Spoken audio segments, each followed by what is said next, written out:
الحمد لله رب العالمين والعاقبة للمتقين والصلاة والسلام على سيد المرسلين وعلى آله الطيبين وأصحابه وأزواجه الطاهرات أمهات المؤمنين وخلفائه الراشدين وعلمائه الصالحين وأوليائه الكاملين أما بعد فأعوذ بالله من الشيطان الرجيم بسم الله الرحمن الرحيم ما كان محمد أبا أحد من رجالكم ولكن رسول الله وخاتم النبيين وكان الله بكل شيء عليما صدق اللہ العظیم۔ آج کا موضوع ہے ختم نبوت۔ اللہ تعالیٰ نے ہر نبی کو نبوت عطا فرمائی ہے، ہمارے نبی کو اللہ نے نبوت بھی عطا فرمائی ہے اور ختم نبوت بھی عطا فرمائی۔ سبحان اللہ۔ اور اس کے لیے یہ آیت کریمہ جو میں نے تلاوت کی ہے قرآن مجید کی، یہ 40 نمبر آیت ہے اس میں سورۃ الاحزاب کی۔ اس آیت کریمہ میں اللہ تعالیٰ نے 4 چیزیں بیان کی ہیں تو وہ قابل توجہ ہیں۔ پہلی بات یہ ہے کہ یہ کس واقعے کے حوالے سے یہ آیت کریمہ، ایک خاتون زینب بنت جہش، ان کے نکاح کے حوالے سے یہ آیت کریمہ نازل ہوئی ہے۔ زینب بنت جہش کا نکاح پہلا حضرت زید سے ہوا تھا، اور زید یہ نبی کریم صلی اللہ علیہ وسلم کے آزاد کردہ غلام تھے، مگر مشہور یہ ہو گیا تھا زید بن محمد کے بیٹے، کیونکہ ان کا باپ ادھر شہرت نہیں تھی تو وہ حضور کے غلام تھے، مگر مشہور یہی ہو گیا کہ زید بن محمد۔ اس میں جو ایک ایمان افروز بات ہے وہ یہ ہے کہ جب زینب بنت جہش ان کو نکاح کا پیغام دیا گیا کہ رسول اللہ چاہتے ہیں کہ زید سے ان کا نکاح ہو، تو نہ وہ مانی نہ ان کا بھائی مانا۔ تو اللہ تعالیٰ نے جو ارشاد فرمایا ہے وہ آیت کریمہ پیچھے ہے، وہ بہت بڑا ایک اصول بیان کرنے کے لیے ہوئی ہے۔ لفظ یہ وَمَا كَانَ لِمُؤْمِنٍ وَلَا مُؤْمِنَةٍ إِذَا قَضَى اللَّهُ وَرَسُولُهُ أَمْرًا أَن يَكُونَ لَهُمُ الْخِيَرَةُ مِنْ أَمْرِهِمْ وَمَن يَعْصِ اللَّهَ وَرَسُولَهُ فَقَدْ ضَلَّ ضَلَالًا مُبِينًا۔ سبحان اللہ۔ کسی مومن مرد کے لیے، عورت کے لیے جو ایمان رکھتے ہو، مرد ایمان رکھتا ہے، عورت ایمان رکھتی ہے، فیصلہ اللہ اور اس کے رسول کا ہو جائے پھر ان کا اختیار ہی نہیں ہے۔ جب اللہ کے فیصلہ دے دیا تو وہی اللہ کا فیصلہ ہے، لہذا انہیں یا ایمان سے ہاتھ دھونا پڑے گا یا پھر اللہ کے رسول کے فیصلے کو قبول کرنا ہوگا۔ تو دونوں نے فیصلہ قبول کر لیا۔ یہ زینب قریش قبیلے کی خاتون تھی اور قریش قبیلہ ایک بڑی شان والا قبیلہ تھا، لیکن انہوں نے فیصلہ قبول کر لیا، نکاح ہو گیا، مگر کبھی طور پر ان کا جوڑ نہیں تھا، اس لیے بعد میں پھر طلاق ہوئی ہے۔ ان کی طلاق کے بعد رسول اللہ صلی اللہ علیہ وسلم نے زینب بنت جاش سے نکاح کیا ہے۔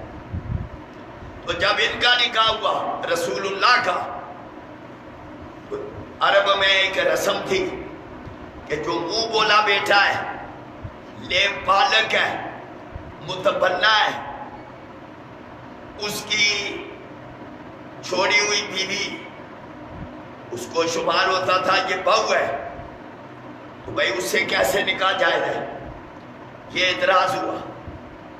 اس اعتراض کے جواب میں یہ اللہ نے آیت کریمہ نازل فرمائی ہے۔ اب اس میں یہ ذہن میں جب بندہ رکھے کہ یہ آیت کریمہ نازل کس وجہ سے ہوئی ہے، پہلی بات یہ اللہ نے فرمایا محمد تمہارے مردوں میں سے کسی کے باپ نہیں ہے، آپ کے اپنے بیٹے ابراہیم، قاسم، عبداللہ، طیب طاہر، یہ طیب طاہر دو نام ہیں ایک ہی بندے بیٹے کے، یہ بیٹے تو پہلے ہی فوت ہو گئے تھے، ابھی بالغ ہی نہیں ہوئے تھے۔ اللہ نے فرمایا محمد تمہارے مردوں میں سے کسی کے باپ ہی نہیں ہے۔ روحانی باپ ہونا اور بات ہے، ظاہری جسمانی آپ کسی کے باپ نہیں ہیں۔ تو مطلب یہ ہوا کہ زید محمد کا حقیقی بیٹا ہے ہی نہیں ہے۔ وہ جو بہو سے نکاح عرب میں، یہودیوں میں، عیسائیوں میں اور خود مسلمانوں میں بھی یہ نکاح حرام ہے، اور اس کا ذکر خود چوتھے پارے میں موجود ہے، وَلَا تَنكِحُوا مَا نَكَحَ آبَاؤُكُمْ بھی ہے، اور اسی میں حرمت کے تحت اللہ نے وضاحت کیا ہے باپ کسی عورت کو چھوڑ دے بیٹا نکاح نہیں کر سکتا، اور بیٹا اگر خاتون کو چھوڑ دے تو باپ نکاح نہیں کر سکتا ہے۔ تو ان کا مطلب یہ تھا کہ جب محمد خود کہتے ہیں کہ بہو سے نکاح ٹھیک نہیں ہے، تو انہوں نے زینب سے نکاح کیسے کیا جبکہ زید نے اس کو چھوڑا ہے؟ تو زید ان کا بیٹا ہے۔ اللہ نے فرمایا وہ بیٹا کب تھا؟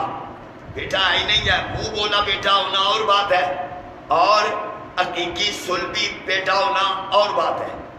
یہ پہلا حصہ سوال کا جواب ہے کہ تمہارا اعتراض ہی درست نہیں ہے، زید بیٹا ہے ہی نہیں ہے۔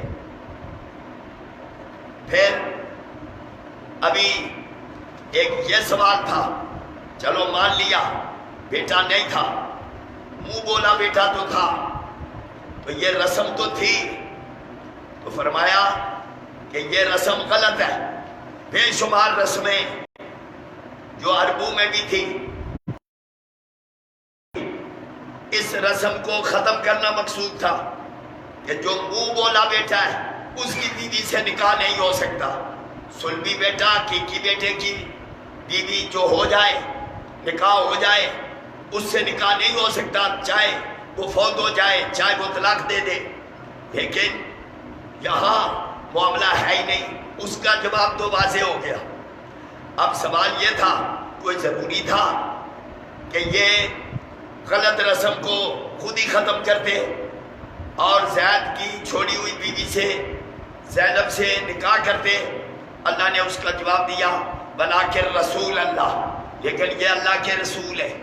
مطلب یہ رسول کی ذمہ داری ہوتی ہے جتنی بری رسمیں، غلط رسمیں لوگوں میں پیدا ہو جائیں، ان رسموں کا خاتمہ یہ نبی اور رسول کی ذمہ داری ہے۔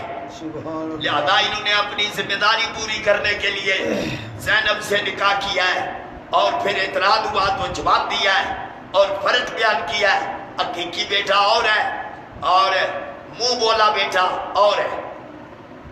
لہذا یہ ضروری تھا کہ اللہ کے رسول اپنی ذمہ داری کو نبھاتے اور لوگوں میں عملی طور پر اس بری رسم کو ختم کرتے۔ پھر ایک سوال ہوا، تیسرا سوال بنتا تھا، وہ سوال یہ تھا کہ اگر یہ رسول ہے تو پھر کیا ہوا؟ چلو ان کے بعد کوئی رسول آ جاتا، اس رسم کو وہ ختم کر دیتا، تو اللہ نے فرمایا اس کے بعد کوئی رسول ہی نہیں ہے، وخاتم النبیین، یہ آخری نبی ہے، اس لیے جب ان کے بعد نہ کوئی نبی ہے نہ کوئی رسول ہے تو پھر ان کی ذمہ داری بنتی ہے کہ جو بری رسم ہو اس بری رسم کو ختم کریں، اس لیے وخاتم النبیین یہاں پر استعمال ہوا ہے۔ پھر ایک یہ سوال تھا کہ کیا اللہ کو علم تھا کہ پہلے زید سے نکاح ہوگا پھر محمد عربی سے نکاح ہوگا؟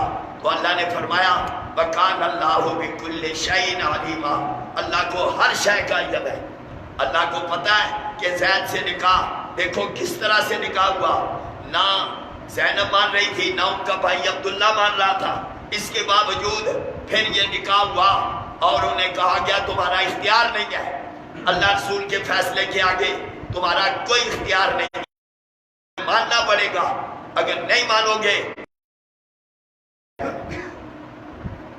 یہ حضور کے آخری نبی ہونے کا بیان، اب یہ سیاق و سباق اس کو ذرا دیکھا جائے تو بات بالکل مکمل ہو جاتی ہے۔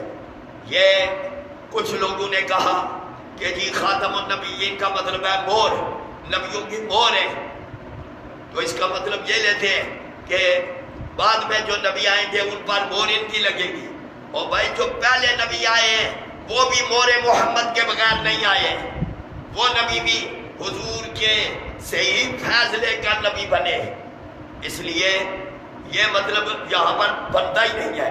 اگر ان کے بعد کسی نبی رسول نے آنا تھا تو اس بری رسم کو پھر وہ ختم کر دیتا، پھر یہ خاتم النبیین کہنے کا مطلب ہی کوئی نہیں بنتا ہے۔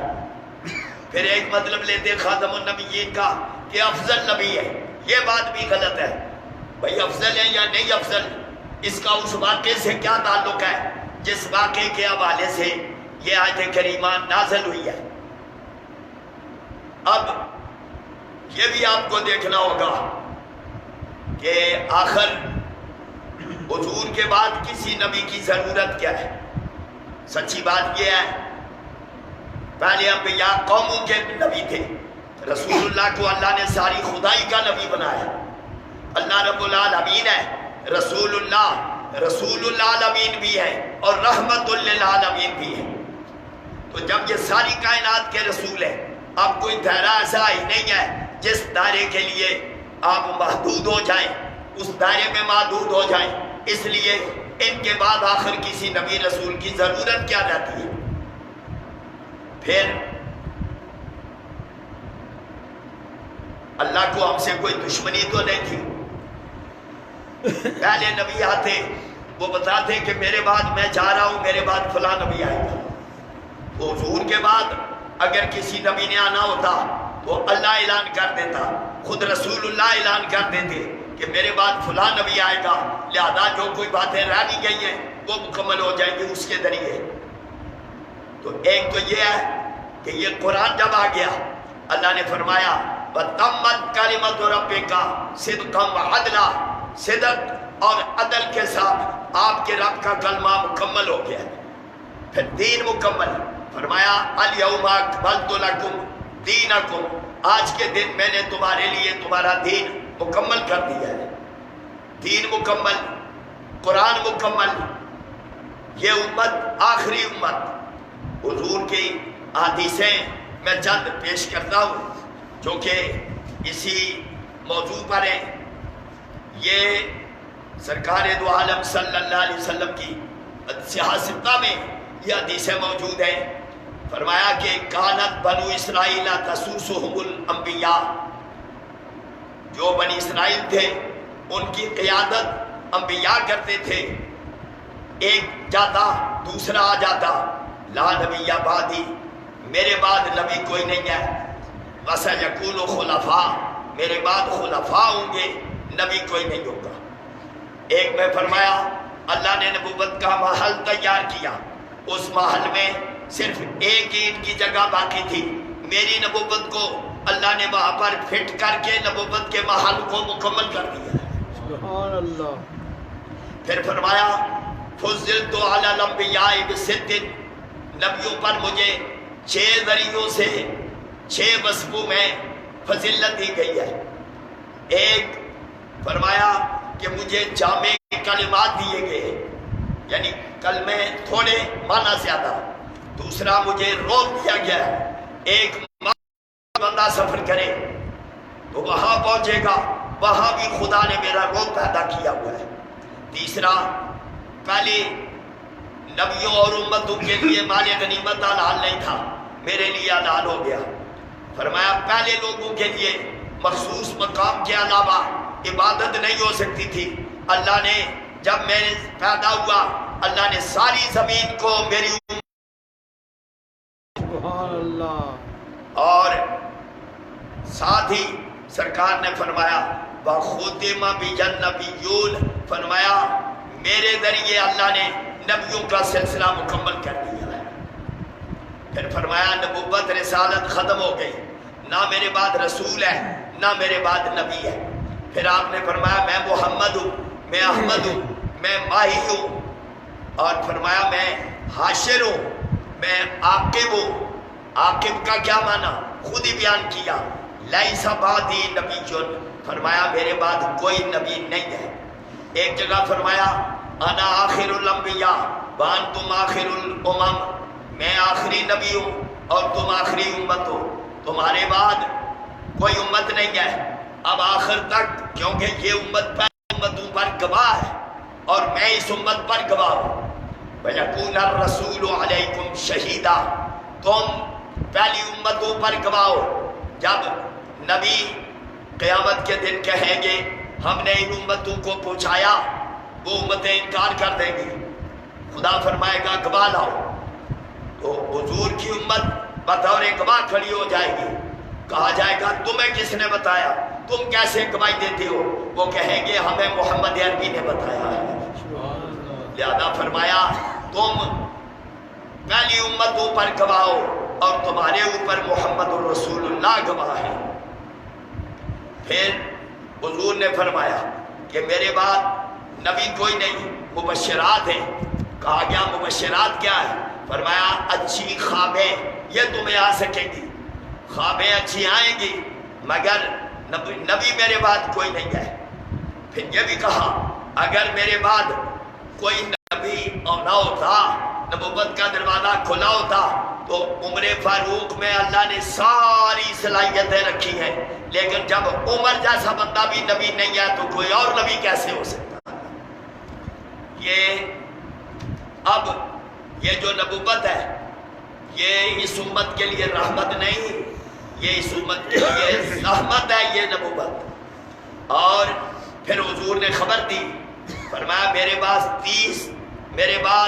30 دجال ہوں گے، کذاب ہوں گے، ہر کوئی نبوت کا دعویٰ کرے گا، لیکن سن لو میرے بعد کوئی نبی نہیں ہے۔ مسیلمہ کذاب، اسود عنسی اور کئی لوگوں نے نبوت کے دعوے کیے۔ یہ جو مسیلمہ کذاب ہے اس کے ساتھ ابو بکر صدیق کے دور میں جنگ ہوئی ہے، اتنے صحابہ کو شہادت، اس جنگ کے علاوہ کبھی بھی اتنے صحابہ شہید نہیں ہوئے جتنے صحابہ یہ مسیلمہ کذاب کے ساتھ لڑائی میں شہید ہوئے۔ تو جائزہ لیں، اگر ختم نبوت کو اتنی اہمیت نہ ہوتی تو وہ کہتے جائے جہنم میں مسیلمہ کذاب دعوے کرتا ہے تو کرتا رہے، اپنے آپ کو نبی کہتا ہے تو کہتا رہے، ہمیں کیا ہے؟ لیکن اس قدر صحابہ کرام شہید ہوئے کہ جس کی سب سے زیادہ تعداد اگر کسی جنگ میں صحابہ کی شہید ہوئی ہے تو یہی موقع تھا جو مسیلمہ کذاب سے جنگ ہوئی ہے۔ اس میں اجماع صحابہ بھی ہے کہ حضور کے بعد کوئی نبی نہیں، اور مسیلمہ کذاب کے ساتھ جنگ اس کا واضح ثبوت ہے۔ اجماع امت بھی ہے، ساری امت کے مختلف مکاتب فکر ہونے کے باوجود رنگا رنگ کے فرقے، رنگا رنگ کے لوگ ہیں، مگر اس بات پر سب کا اتفاق ہے، پوری امت کا اجماع ہے، چاہے اچھے ہیں چاہے برے ہیں، چاہے فرقے ہیں یا اہل سنت و جماعت ہیں، اصل سب کا اجماع ہے کہ حضور کے بعد کوئی نبی نہیں ہو سکتا ہے۔ یہ نبی کریم صلی اللہ علیہ وسلم کا دین مکمل۔ اب خدا نے کہنا کیا ہے، کس معاملے میں ہدایات دینی ہے؟ ساری کائنات کے لیے قرآن بھی آ گیا ہے، ساری کائنات کے لیے دین بھی آ گیا ہے، دین بھی مکمل، قرآن بھی مکمل، اور یہ امت بھی آخری امت، اور یہ نبی بھی آخری نبی۔ اب یہ چکر چلا کر کہ نہیں جی اس کا مطلب ہے مور، یہ مور وہ شوری یہاں پر یہ نہیں ہے۔ اگر مور والا بھی معنی کریں تو جب مور لگ جاتی ہے تو اندر کی چیز باہر نہیں آ سکتی ہے، باہر کی چیز اندر نہیں جا سکتی ہے۔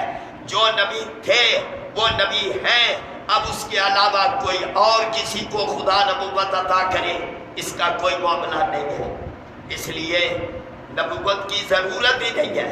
تو جب نبوت کی ضرورت ہی نہیں ہے تو بغیر ضرورت کے خدا کسی کو نبی کس لیے بناتا؟ یہ صرف بہت بڑا دھوکہ ہے۔ ہمارے اس دور میں جو مرزا غلام احمد قادیانی، اس کو کہنا چاہیے غلام قادیانی، احمد بھی لفظ استعمال کرنا اچھا نہیں لگتا ہے۔ غلام قادیانی دجال بہت بڑا دھوکے باز ہوا۔ یہ پودا کس نے لگایا ہے؟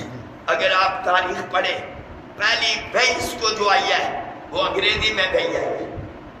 اس سے اندازہ ہو جاتا ہے خود پنجابی، گرداسپور کا رہنے والا، قادیان کا رہنے والا، لیکن پہلی بیس کو انگریزی میں آئی ہے I shall help you, I give you 5 rupees and next day I give you 10 rupees۔ اس طرح سے اس کو یہ پہلی بئی آئی ہے۔ اس کا مطلب یہ ہوا انگریزوں نے یہ پودا لگایا۔ عیسائیوں سے لوگ متوجہ ہو گئے، لوگوں نے سمجھا بڑا اچھا بندہ ہے اور یہ کرتا ہے، لیکن اس نے اپنے جو رچ تھے، اپنا جو دھوکہ تھا، پھر اس کا استعمال کیا۔ انگریزوں نے دیکھا لوگوں میں کافی مقبول ہو گیا ہے، عیسائیوں سے مناظرے کر کے، تو انہوں نے اس کو خریدا۔ جو پودا نبی شبی کوئی نہیں، یہ جو نبوت کا انہوں نے ڈھونگ رچایا، یہ انگریزوں نے اس کو کہ مسلمانوں میں تفریق کی جائے، مسلمانوں میں ایک نیا نبی بنا کر، وہ جو آمنہ کے لال سے ان کو محبت ہے، جو مدینے والے سے ان کو محبت ہے، ان کا مرکز جو مکہ مدینہ ہے وہ ختم ہو جائے، ربوہ اور قادیان ان کے مرکز بنے، اس لیے اسے نبی بنایا گیا ہے اور انگریزوں کی طرف سے یہ پودا لگایا گیا۔ اب مسلمان، میں سمجھتا ہوں سب سے پہلے جس بندے نے مرزا غلام احمد غلام قادیانی کو غیر مسلم کافر قرار دیا، ہمیں خوشی ہے، ہمیں بہت بڑی اس بات پر فخر ہے کہ سب سے پہلے مولانا غلام دستگیر قریشی ہاشمی نے اس کے خلاف فتویٰ دیا ہے۔ اس سے پہلے اس کا نکاح ایک اہل حدیث نے بڑھایا ہے دہلی کے اندر، اور 5 روپے اس نے اس کو اس زمانے میں وظیفہ دیا تھا۔ اس کا مطلب یہ ہوا اہل حدیث نہیں سمجھ سکے، دیوبندی نہیں سمجھ سکے، باقی اور رافضی نہیں سمجھ سکے۔ سب سے پہلے اگر اس کے دھوکے کو سمجھا ہے اور اس کے خلاف فتویٰ دیا ہے تو وہ مولانا غلام دستگیر قریشی ہاشمی نے دیا ہے۔ اس سے یہ بات معلوم ہو جاتی ہے امامت قریشیوں میں اور حقیقت قریشیوں میں، فہم قریشیوں میں، سمجھ قریشیوں میں، اور ان کی ذمہ داری بھی ہے کہ جو فتنہ حضور کی امت میں پیدا ہو اس امت کے خلاف سینہ سپر ہو جائے، ڈٹ جائے۔ اگر یہ نہیں ہوگا فتنوں کے خلاف، پھر یہ قریشی کوئی نہیں ہے، وہ جعلی قریشی ہے جو حق کے لیے کھڑا نہیں ہوتا ہے، جو حق سمجھتا نہیں، حق کا ساتھ نہیں دیتا، وہ حقیقی قریشی ہوتا ہی نہیں ہے، وہ جعلی ہے۔ اس کے نطفے میں کوئی فرق ہوتا ہے، وگرنہ جو حقیقی قریشی ہے، ہاشمی ہے، اس کی ذمہ داری بنتی ہے کہ جب بھی نبی کے دین پر کوئی بندہ حملہ کرے سب سے پہلے ان قریشیوں کو کھڑا ہونا پڑے گا۔ صرف یہ نہیں ہے کہ جی امامت تمہاری ہے، قریشیوں کی امامت ہے، امامت نہیں ہے۔ باطل کے خلاف سینہ سپر ہونا پڑے گا، باطل کے خلاف جنگ کرنا ہوگی، مقابلہ کرنا ہوگا، یہ قریشیوں کی ذمہ داری بنتی ہے۔ خیر اب اس کے بعد میں کہتا ہوں مبارکباد کا مستحق ہے مولانا شاہ احمد نورانی، جو قریشی تھا۔ شاہ احمد نورانی قریشی، اس بندے نے جب وہ اسمبلی کا ممبر تھا، ذوالفقار علی بھٹو کا دور تھا، 1973 کا دور ہے، اس زمانے میں اس بندے نے ایک قرارداد تحریر کی اور اس میں یہ کہا کہ مرزائی لوگوں کو بہت دھوکہ دیتے، قادیانی دھوکہ دیتے، اذان بھی دیتے، اپنے آپ کو مسلمان بھی کہتے، نام بھی وہی، انداز بھی وہی، سمجھ نہیں آتی ہے۔ سادہ لوگوں کا یہی پرابلم ہوتا ہے کہ وہ دھوکے میں آ جاتے، مکڑا آ جائے تو مکھی اس کے جال میں پھنس جاتی ہے۔ سادے لوگ عام طور پر دھوکے بازوں کے دھوکے کو نہیں سمجھ سکتے۔ کوئی اپنے آئینے میں انہیں اتارنا چاہے، شیشے میں اتارنا چاہے، یہ بڑے جلدی دھوکے میں مبتلا ہو جاتے۔ ایسے سادہ لوگوں کو بچانے کے لیے ہی تو مسلمہ کذاب کے خلاف جنگ ہوئی ہے، ورنہ کیا ضرورت تھی اتنی بڑی جنگ کی؟ تو یہ صدیق اکبر ہے، وہ بھی قریشی ہے، انہوں نے اس کا تحفظ کیا ہے۔ ہندوستان میں جن لوگوں نے تحفظ کیا، غلام دستگیر قریشی، اور ابتدا میں ختم نبوت کا جس ہستی نے تحفظ کیا وہ ابو بکر صدیق قریشی۔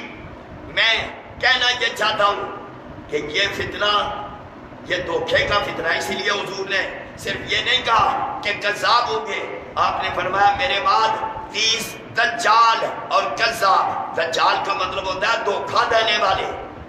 تو دھوکہ میں عام سادے بندے مبتلا ہو جاتے ہیں، کبھی لالچ میں آ جاتے ہیں، جس طرح کہ ہم نے دیکھا ہے ہمارے کئی لوگ ہیں کہ جو کوئی الیکشن کا دور آتا ہے تو تمہیں لالچ میں مبتلا ہو کر، یہ پورے پاکستان میں ایسا ہوتا ہے، تمہیں لالچ میں مبتلا ہو کر، چھوٹے سے نفع کو دیکھ کر، پھر ان کے علاقوں میں کام شام کوئی نہیں ہوتے، پھر صرف کیا ہوتا ہے، وہ دھوکے میں مبتلا ہو کر، اپنے طمع لالچ میں مبتلا ہو کر وہ لوگ سب کچھ بھول جاتے ہیں۔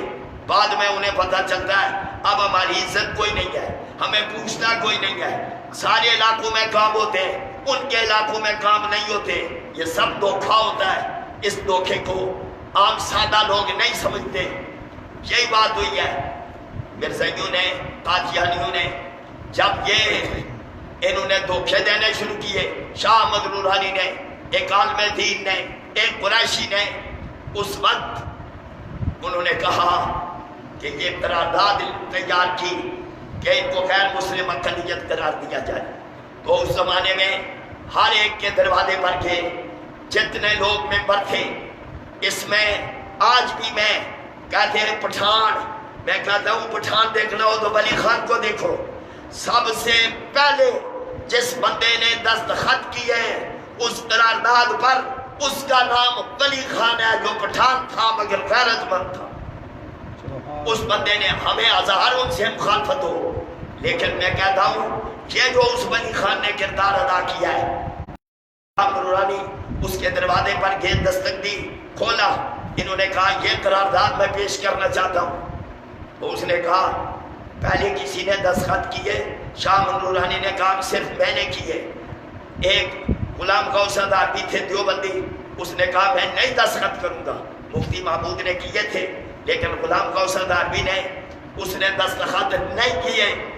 اور ولی خان کہنے لگا پھر اگر آپ نے پہلے دستخط کیے، قرارداد چونکہ آپ پیش کریں گے، لہذا میں تائیدی دستخط سب سے پہلے کر کے کم از کم اپنے آپ کو مدینے والے کا غلام ظاہر کرنا چاہتا ہوں۔ تو یہ ولی خان نے دستخط کیے، پھر باقی لوگوں نے کیے، مختلف جو پارٹیاں تھیں انہوں نے کیے، اور ذوالفقار علی بھٹو صاحب اس وقت مانتے ہی نہیں تھے۔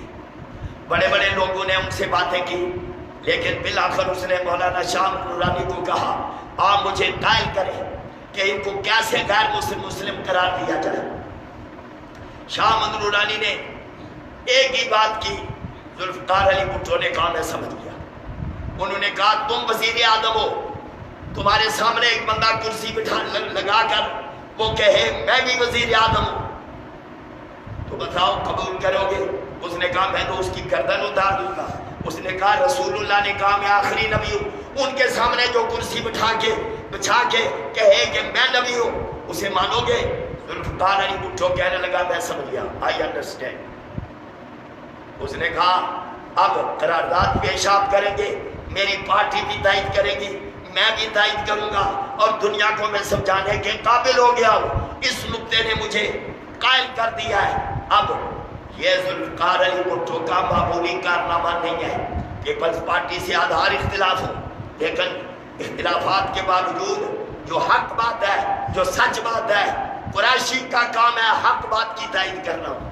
چونکہ میں خود قریشی عاشقی ہوں، اس لیے میں یہ کہتا ہوں ذوالفقار علی بھٹو کے میں اس زمانے میں اس کے خلاف بولتا رہا ہوں، مگر میں کہتا ہوں یہ جو اس نے کام کیا ہے اس کام کی وجہ سے ممکن ہے اللہ کے رسول کی بارگاہ میں مقبول ہو جائے اور اس کی نجات ہو جائے اور اس کے سارے قصور معاف ہو جائیں۔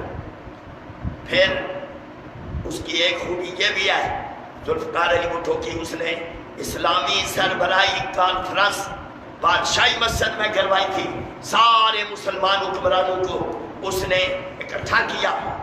یہی وجہ ہے ختم نبوت کی وجہ سے اور اسلامی سربراہی کانفرنس کرانے کی وجہ سے پھر منصوبہ بنا کہ ذوالفقار علی بھٹو کو مار دیا جائے۔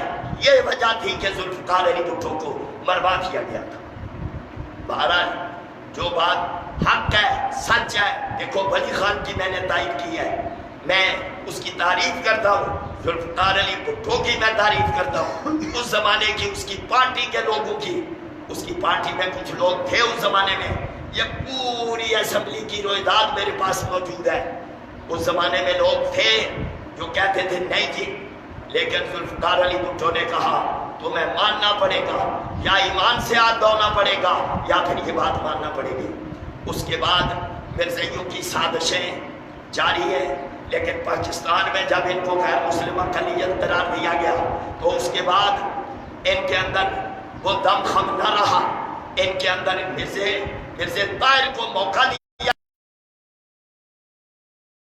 لوگ یہ مطمئن نہ ہو سکے، نتیجہ یہ کہ قرارداد پاس ہو گئی جو شاہ احمد نورانی نے پیش کی تھی، اس لیے ان کو غیر مسلم اقلیت قرار دیا گیا۔ پابندی لگ گئی یہ مسلمانوں والے نام نہیں رکھیں گے، پابندی لگ گئی یہ مسجد نہیں بنائیں گے، پابندی لگ گئی یہ اذان نہیں پڑھ سکتے، پابندی لگ گئی کہ یہ مسلمانوں کی طرح نماز نہیں پڑھیں گے تاکہ دھوکہ نہ ہو۔ اصل مسئلہ ہے چیٹنگ، دھوکہ، یہ اصل مسئلہ تھا، سادہ لوگ بھول جاتے ہیں، لیکن انہوں نے اپنی سازشیں جاری رکھی۔ موجودہ حکومت سے انہوں نے کافی کچھ ترمیم کروا لیا ہے، جو حال ہی میں ترمیم ہوئی ہے، یہ بہت بڑا ظلم ہوا ہے۔ اور پیر نور الحق قادری جو مذہبی امور کا وزیر ہے، حالانکہ عالم ہے، مگر چونکہ ہوتا یہ ہے جس پارٹی میں بندہ ہوتا ہے پھر وہ بھول جاتا ہے سب کچھ، اسے کچھ یاد نہیں رہتا کہ میرا دین کیا ہے، ختم نبوت کیا ہے، عظمت رسول کیا ہے۔ انہوں نے ترمیمیں کر دی ہیں، اب یہ مسجد بھی بنا سکتے ہیں، اب یہ کلمہ بھی پڑھ سکتے ہیں۔ یہ ترمیمیں کی ہیں 1973 کے آئین میں۔ اس کے ذمہ دار موجودہ حکومت بھی ہے، جنہوں نے موجودہ حکومت کو بنایا ہے یہ قبر میں جائیں گے ان کو پتہ چلے گا، بڑے بڑے سانپ کھڑے ہوں گے اور ان کے لیے عذاب تیار ہو چکے ہیں۔ اس لیے ابھی بھی موقع ہے یہ سکھوں کے لیے یہ کہنا کہ ان کا یہ کرتارپور یہ مکہ مدینہ ہے، یہ بھی جرم ہے۔ مکہ مدینہ کہاں اور یہ سکھوں کا مرکز کہاں؟ اس لیے بہت زیادہ احتیاط کی ضرورت ہے۔ ایسے بھی اپنے آپ کو بچاؤ، یہ جان لیوا ہے، اور اپنے آپ کو، اپنے ایمان کو بھی بچاؤ اور اپنی قبروں میں ایمان لے کے جاؤ۔ یہ ہے ختم نبوت کے حوالے سے میرا آج کا بیان۔ اللہ تعالیٰ جل شانہ ہمیں جان کی بھی حفاظت عطا فرمائے، ایمان کی بھی حفاظت عطا فرمائے۔